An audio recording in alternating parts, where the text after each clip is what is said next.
Hello everyone, this is the Sexy Hot Takes and we'll be reviewing Sifu, which is a PlayStation 5 exclusive, timed exclusive. Please like, comment and subscribe as it really helps the channel out. We've got 3/4 of the kids have no idea team, so you've got me, Adrian. We've got Nav, say hello Nav. Hi everybody. And we have Sanj. Hey everyone. Right, so on to Sifu. So this game is a game I've been following for quite some time, partly because I've kind of conceptualized the idea about 25 years ago, because I love martial arts films, I love 2D fighters, 3D fighters, and the films which I kind of love range from Fist of Legend, Five Deadly Venoms, On Back in the Raid, and Sifu takes inspiration from these games. I have to say, this is a game which really gets under my skin. It's one of those games which I absolutely love to hate. And I don't have an addictive personality, but these types of games just literally press a button, it just does something to me, and it just demands I keep on playing, grinding for that perfect run. I absolutely love the combat. It's fast, frantic. It looks amazing. It's got a great learning curve, and quickly, I just want to get it out there. I am really in love with this game, so I'm gonna hand it over to Nav. Well, I was just about to say, let's just hold our horses for a second. Calm the love affair down. Yeah, because you're literally gushing right in front of me. It's a bit disturbing, Adrian. A bit embarrassing. It is a bit embarrassing. But just to clarify as well, it's not just a PlayStation exclusive. It's available on PC as well. So I've been playing it on PC. It's on. Me too. So Sanj, great. I was going to ask. So it's an Epic Games exclusive and it's a PlayStation exclusive. So it's no love for Xbox, unfortunately. So Sloclap actually made a comment on Reddit, and they said that Sifu's only a time PlayStation exclusive. So hopefully Xbox gamers in the future will have the opportunity to play. Awesome. So I mean, you passed it over to me in terms of my comments. Like, I really enjoying the game. This is going to be a pretty spoiler-free review for people, mainly because I haven't gotten that far in the game. It's quite difficult. But yeah, it's super enjoyable, super fun.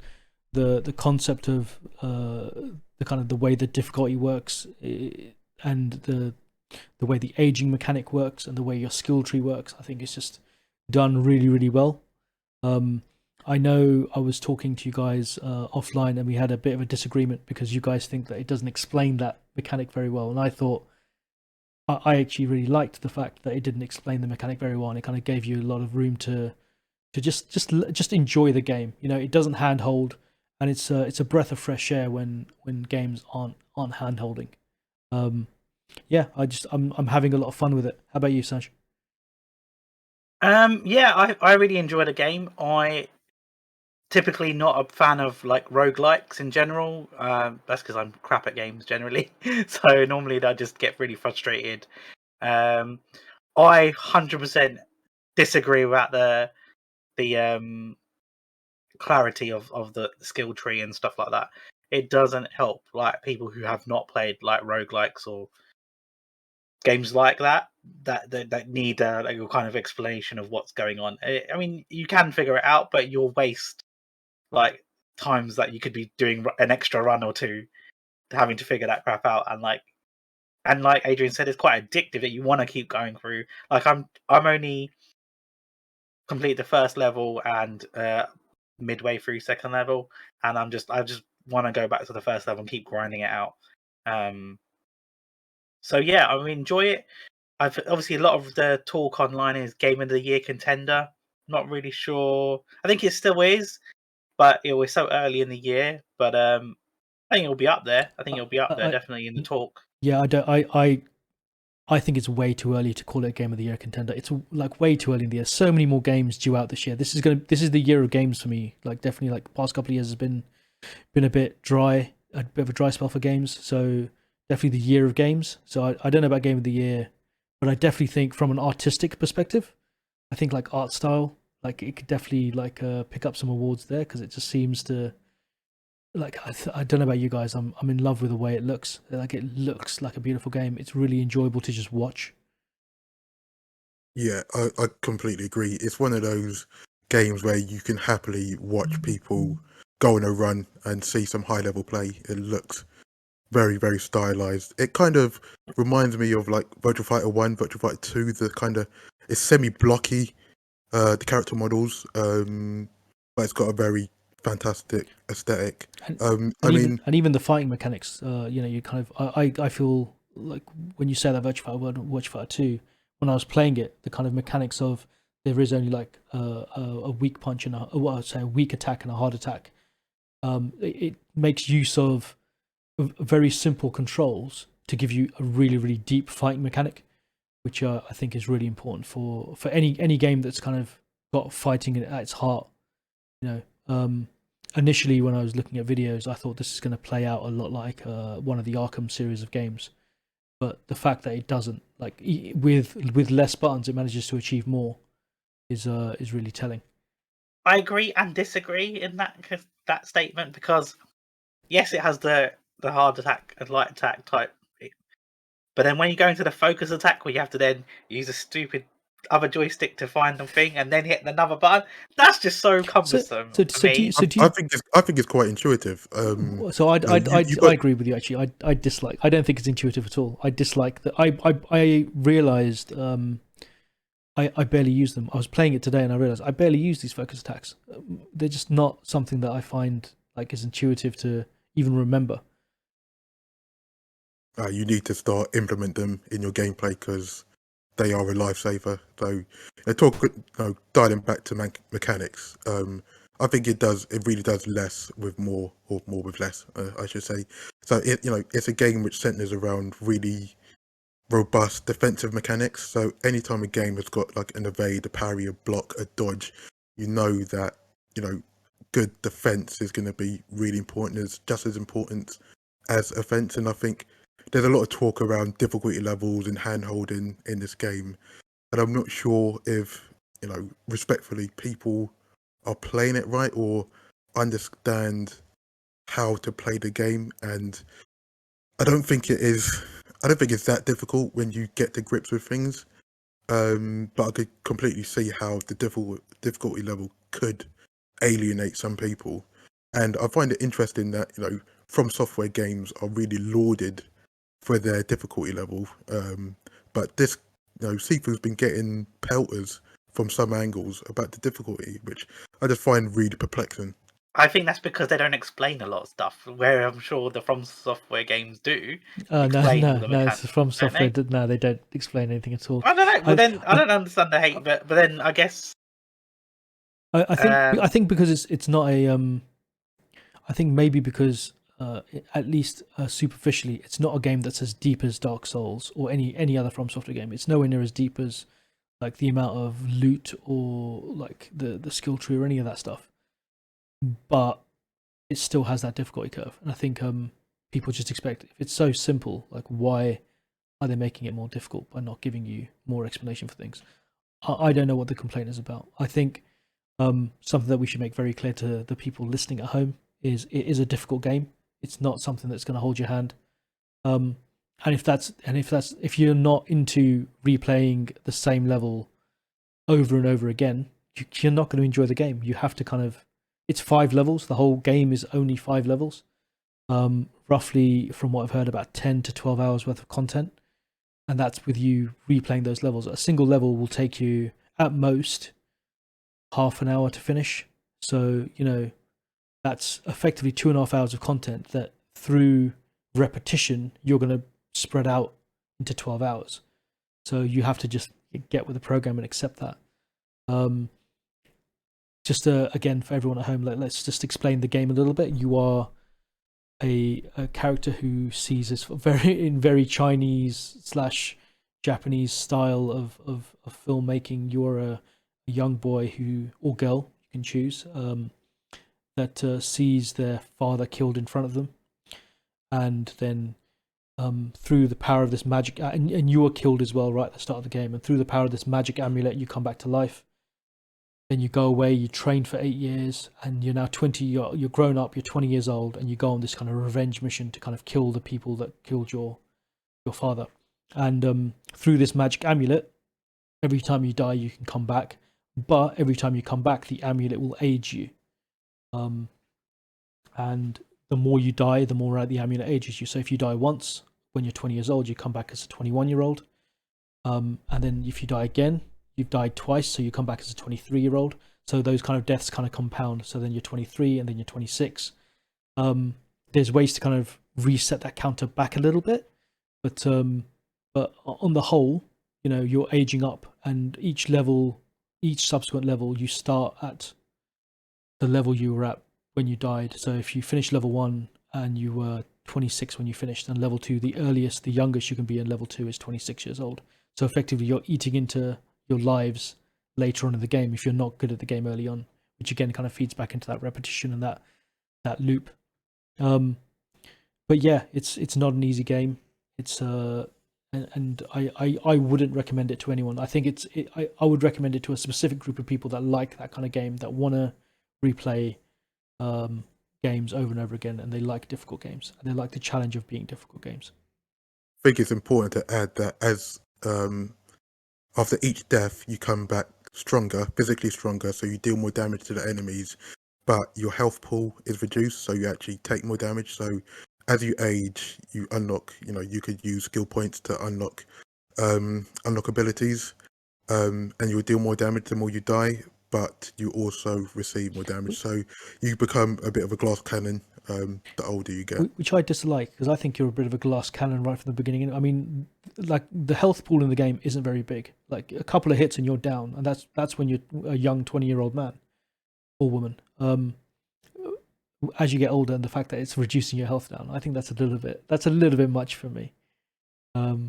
It's about, like I said, it's around utilizing space, not getting crowded out by enemies, using your parry, using your block, your dodge, actually coming back to parry. The timing on the parry needs to be like frame perfect. I think parrying is a little bit of an issue, because you can't parry. You have to parry it feels like you have to parry the last attack in an enemy's string to really be able to utilize any counter moves. But yeah, parrying feels a bit of a challenge. It's not like Ghost of Tsushima or Sekiro, where it's quite forgiving. I wouldn't call Sekiro forgiving in any sentence. But yeah, I do agree the parrying. But here's my take on that. I actually like the fact that the parrying is difficult in real life. Not that I've ever been in a real life fight, but I can imagine parrying would be quite difficult in real life. It's much easier to dodge out of the way, or take a sidestep, which this game kind of offers you. Well, the game offers you three basic ways to avoid damage, and that is blocking the attack, dodging the attack, or parrying the attack. Doing a little shimmy. But and I can imagine parrying being the most difficult of the three. In real life and in the game, it's the most difficult of the three to perform. It's the one that obviously pays off the most, but I like the fact that it's the most technically difficult thing to do in the game, but it's also the most rewarding thing, because there's not a lot of visual or audio feedback that you successfully parried, which I think is again one of my minor complaints on in Ghost of Tsushima. Is very explicit that you've executed a successful parry. Appreciate you're using weapons, but there's no visual feedback like, okay, yes, I can do a counter, because there are some moves which can only be performed after a successful parry, and I just don't find it consistent that I've done a parry. That's my only one of the minor criticisms I'll have. And that's because, not that I've watched you play the game, but I'm almost 100% sure all you're doing is spamming that button to try and parry, rather than actually having a very kind of, like, when I parry with purpose. I know when I can parry, and so I'll parry only when I know I can do a successful parry. So I I don't find I have that problem. I parry and I counter every time. I'm not saying that I successfully parry every time. I'm just saying when I do parry, I know that I'm parrying and I know that it'll work. Otherwise, I don't even attempt it because it's a very risky maneuver. I'd rather dodge. In fact, I'm a very heavy on the dodging. I don't even really try like blocking. I much prefer to dodge out the way. If you're a parry god, then why am I ahead of you? Why am I way ahead of you? Answer that question. You're not way ahead of me, buddy. You're not way ahead of me. But I Talking about agree. feedback, Yeah. on because you're playing on the PS5, how is it with playing with the DualSense? Yeah, that's it. Just Well, make them wait. Make the viewers wait. sorry, I was trying to collect my thoughts there. A bit of tactical water drinking. It's okay. It's good actually. I much prefer the Xbox pad in general. But I think it controls really well. It's games like this need tight, responsive controls, and it does. It feels great to control. To be honest, Does it have tactile feedback? Does it employ tactile feedback on the controller? Yeah. In terms of the rumble. Well, no. In terms of you get the You mean on triggers and stuff? the triggers? Yeah. No. I think that would be too distracting. So you don't feel like every kick and punch through a trigger. No, no. All right, interesting. So, we've all gushed about positives and some negatives. Is there any big negatives you guys want to highlight? Oh, one thing I hate, and I hate it with a passion on the skill tree, is you have to unlock something to then unlock it permanently again. So every run, you have to unlock it first. Then you have to unlock it again to get one of the permanent 5 unlocks to get it permanently unlocked. That's just so cumbersome. Like, you have to do that every time. Yeah, I So think you're wasting X amount of XP just to unlock it for it to then add another unlock. Yeah, I think that's I agree with you. I don't like that concept, but I can see why they did that. They did that just to, again, it's a way to artificially make the game longer. When you don't have a huge amount of content. Yeah, so I don't. They're just doing it for the sake of it rather than it being a purpose. But then there is a purpose behind it. At the end of the day, you haven't permanently unlocked it, so why should you be able to dump points into a permanent unlock when you haven't unlocked it that run? Right. So, I mean, what I don't like is the difficulty spikes because it just feels like the game isn't like a smooth run through. It's not getting progressively more difficult. It's kind of you kind of get these kind of like jumps in difficulty where it massively gets harder and then it kind of calms back down again. And I think where I felt that the most is the second stage. And from what I've heard with other people playing it, is that the second stage is just much more difficult than any of the other stages in the game. So I think maybe there's I guess pacing is what I'm trying to say. Pacing issues with the game, with difficulty spikes. And is there alternative routes in every level? Because obviously the first level, I first was getting my ass handed to me when I was doing the raid style upstairs and going around before I figured out that there's a way to unlock that door and then go a much shorter way. Yeah. So the downside of the short way is you get less statues and XP to dump into your points, so it's a bit of a trade-off. But you make it to the boss younger, so you can start the next level potentially at a younger age. Yeah. So it is a trade-off, but each level has got multiple routes.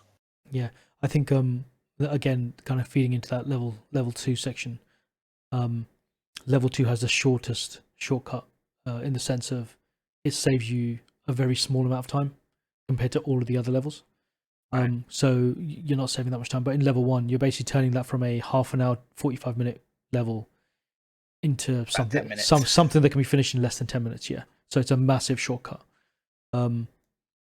Which is interesting. And the only way you unlock those shortcuts is by playing through the game. Like, you have to play through the level the long way, and then you pick up clues, and those clues will lead to shortcuts. I think that the primary reason they've done that is the bosses. Well, certainly the second boss is very difficult, and you need to learn their attack patterns. So, if you want to just grind the boss out, you could take the shortcut, learn how to defeat the boss, and then maybe go the long way and beat the boss and beat the level at a reasonable age. But it's interesting that they've got shortcuts in the game. One thing, probably skipping ahead a bit, is post game content. So going into this game, I thought it would be made for like a survival mode, sort of like Bloody Palace or the challenge rooms in the Arkham games where you just fight waves and waves of enemies.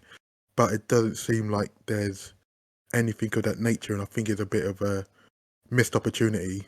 It's probably more of a DLC, make more money opportunity, to be perfectly honest. But I do hope Sloclap do a lot of DLC for this game because I think it deserves it, and I do want to see it do well at retail, and hopefully Sloclap can go from strength to strength. Do you think it's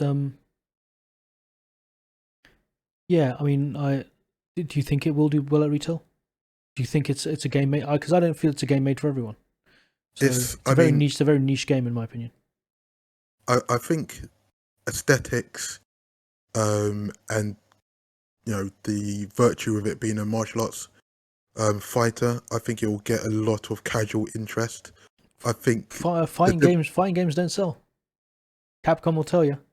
Well, Mortal Kombat does reasonably well. It's probably the only one, and that's because of a fantastic story mode that they attach to it every couple of years when they release one.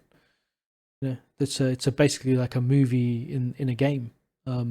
That's probably one of the main reasons it does sell. But I think it'll be interesting to see the sales. I mean, the fact that Sony obviously paid some money to have this game timed exclusive means that they're relatively confident that it could deliver sales. So I think it'll do. I think it'll do reasonably okay, to be honest. Actually, the only challenge is February is a stacked month. You've got Dying Light 2, Horizon, and Elden Ring just in February, which may hurt the sales. It'll be interesting to see. But equally, it's not a full price game. So True. it's only $40. So that could go in its favor. Sanj, any final closing thoughts? No, not really. I'm just I'm enjoying it. I probably will throw my controller out the window at some point. Because not the greatest at video games, but yeah, I am enjoying it and going through it. And this is kind of giving me a taste of maybe I should pick up Elden Ring. Maybe, I don't know. I probably will definitely hate that. We'll see. Cool. I just echoing your thoughts. Really interesting game. However, I would say it's not for everybody. It is for me, but it's not for everyone. So do you guys want to give it a score? How many sexy hot takes scores are you going to give it out of 5, Adrian? I will go with 4.5. I'm a big fan of halves, so I'll go 4.5. And because we don't do halves, he's rounding up to 5, ladies and gentlemen. He's giving it a perfect score. Sanj? I'm only going to go 4. I think, it's definitely not a 5 for me. I think there's things they could have done. I mean, one thing actually quickly was there any glitching on your version of like? I mean, a little clipping and stuff. So I mean, going back to one of the negatives, I mean, there was like not so much glitching, but I feel that the enemies can get away with things that you can't get away with, and I always find that in any fighting game, I find that like annoying and unfair. Well, I definitely kicked an enemy through a door, and they got stuck in it. And when I opened it, the door they opened, and they were like on the other side of the door, in between it. So it was only little minor things, and it's definitely not my laptop because it's like top of the line. So and for that, you're gonna subtract 1 whole point and give it a 4 out of 5. No, but like there was this little polished. Are they game breaking? No. But like I said, I think the for me them not explaining stuff for the casual, because if you're trying to sell units, you need to appease the master a little bit. So I felt like they needed to handhold a little bit, and they even said that because they've even tweeted out, "Oh, we're gonna give. We understand the game's hard. We're gonna put up tips and tricks and stuff." That's coming directly from the account of Sloclap's Twitter. So yeah, they even noticed it after the kind of feedback they've got. So yeah, I think it's not perfect, but it's definitely going to be game of the year contender. I feel from what a lot of people who are playing it love it, even though it's difficult. Yeah, and I'm gonna go with a 4 out of 5. Not because I don't think it deserves a 5 out of 5. I do, and for me, it's definitely a 5 out of 5 game. But I just don't think it's for everyone. I think it's a niche game, which unfortunately, games have to get a perfect score. In my opinion, games have to appeal to everybody, and it isn't a game that's going to appeal to everyone. There are going to be a large amount of people I think that'll purchase this and refund it because they're like, this just won't be for them, or trade it in. I remind you of that sentiment when we get to Elden Ring, or if we ever get to Elden Ring. Well, I mean, Elden Ring's a very different beast, isn't it? So Everyone knows what they're paying for. We'll save our yeah. thoughts for that. Agreed. I think everyone exactly. Yeah, I think that's Sanj just put it perfectly. Everyone knows what they're in for when they buy a From Software game. I think a lot of people purchase this based on looks, and based on looks, it looks like a really cool fighting game that won't be that difficult until it's like you get it, it's in your hands, and it's kicking your ass numerous times. And you leave the club age 70. Yeah, you leave the club. So what's the highest age you guys have reached before we all disappear? I think about 75. All right. Yeah, same. 75. I managed earlier today, I managed to reach a ripe old age of 78. It's the oldest I've managed to be in the game. It's a challenge for everyone out there. Please stick it in the comments. What was the oldest you managed to reach in Sifu? Okay, that's great. Thanks everyone for giving your opinion. Viewers, if you can give us your thoughts. What would you rate Sifu? Is it hard? Is it easy? Is it holding your hand too? Well, not enough. Leave us your thoughts and smash that subscribe button. Leave comments. It really helps us out, and we'll see you on the next one. Make sure you ting that notification bell, and also watch out in a couple of days for our big podcast. It's coming soon.